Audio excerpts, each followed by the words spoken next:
10th में सबसे महत्वपूर्ण चैप्टर है त्रिकोणमिति के कुछ अनुप्रयोग।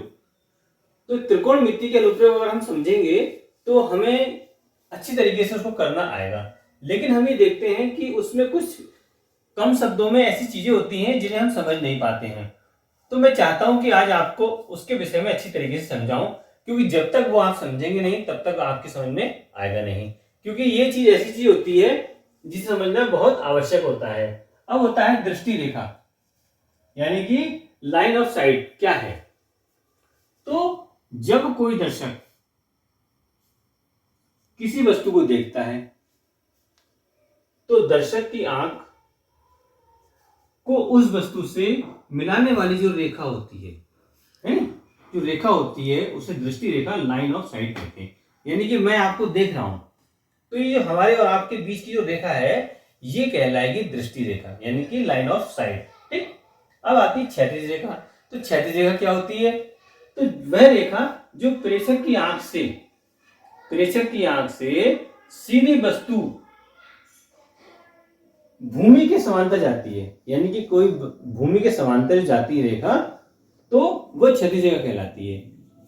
अब देखते हैं नेक्स्ट, उन्नयन कोण किसे कहते हैं, यानी कि एंगल ऑफ एलिवेशन किसे कहते हैं। तो यदि कोई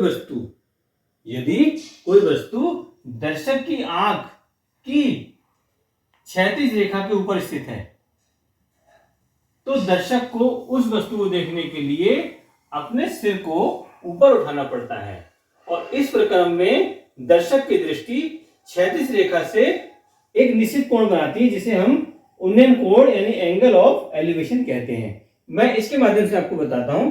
जैसे यहां पर हम देख रहे हैं इस चीज को, और यहां पर कोई वस्तु है, तो हम जिस वस्तु को ऊपर की ओर देखेंगे, हम किसी वस्तु को ऊपर की ओर देखेंगे तो वो जो वस्तु की तरफ हम देख रहे हैं, तो जो ये क्षैतिज रेखा है तो इसके बीच में जो कोण बनेगा वो कोण क्या कहलाएगा? उन्नयन कोण।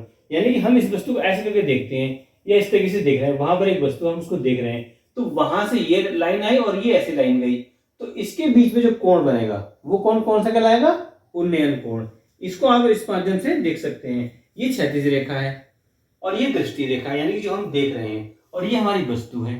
ठीक, मान लो ये हमारा एक कप है, हमने इस कप को देखा यहां से, तो कप कहाँ है? यहाँ, यानी ये हमारी वस्तु है, हमने इसको देखा, कहां से देखा? जमीन पे से, और ये क्षैतिज रेखा है, तो इसके बीच में जो कोण बना वो कोण कहलाएगा उन्नयन कोण। क्योंकि त्रिकोणमिति में ये सबसे महत्वपूर्ण चीजें हैं जो आपको समझना बहुत आवश्यक है। अब देखते हैं नेक्स्ट, अब देखते हैं अवनमन कोण किसे कहते हैं, यानी कि अवनमन कोण, एंगल ऑफ डिप्रेशन।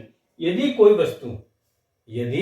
कोई वस्तु दर्शक की आंख की क्षैतिज रेखा के नीचे स्थित है तो दर्शक को उस वस्तु को देखने के लिए अपने सिर को नीचे की ओर झुकाना पड़ता है, और इस प्रक्रम में भी दर्शक की दृष्टि रेखा क्षैतिज रेखा से एक निश्चित कोण बनाती है, जिसे वस्तु का अवनमन कोण कहते हैं, और यानी कि एंगल ऑफ डिप्रेशन।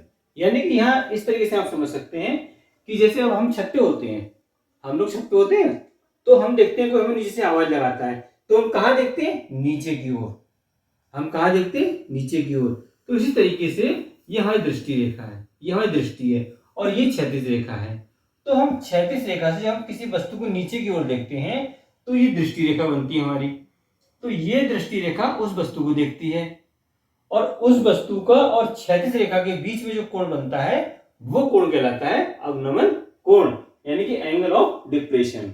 यानी जैसे हम छत पे से किसी चीज को हम देखते हैं, तब हम नीचे की ओर देखेंगे, तो जब नीचे की ओर देखेंगे तो वो जो हमारी दृष्टि होगी वो दृष्टि रेखा कहलाएगी, और क्षैतिज रेखा के बीच में जो कोण बनेगा वो अवनमन कोण बनेगा।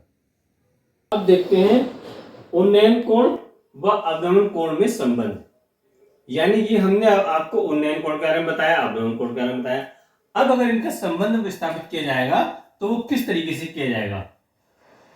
बिंदु O से देखने पर, यानी कि कोई बिंदु O है, उससे देखने पर बिंदु P का उन्नयन कोण सदैव बिंदु P से देखने पर बिंदु O के अवनमन कोण के बराबर होता है।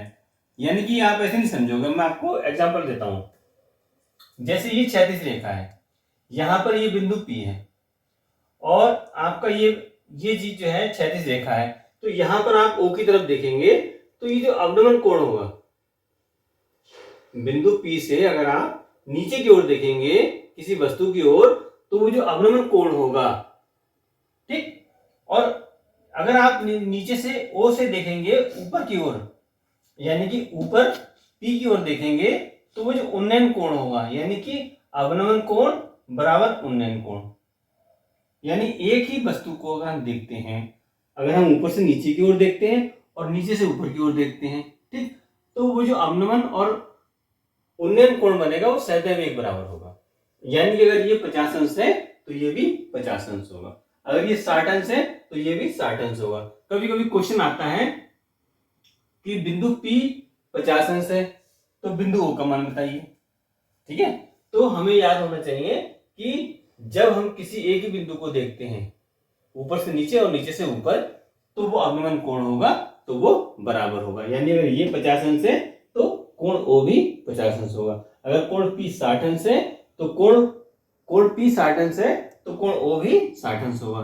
और अगर कोण O 60 अंश है, ये 70 अंश है, तो कोण P भी 70 अंश ही होगा। तो ये संबंध है किसमें? उन्नयन कोण व अवनमन कोण में। तो मैं समझ सकता हूं कि आप जो है इसको भली प्रकार समझ गए होंगे। अगर आपको कोई दिक्कत आए तो आप मुझे अवगत कराएं, ताकि मैं इसको और तरीके से अच्छे तरीके से आपको समझा सकूं।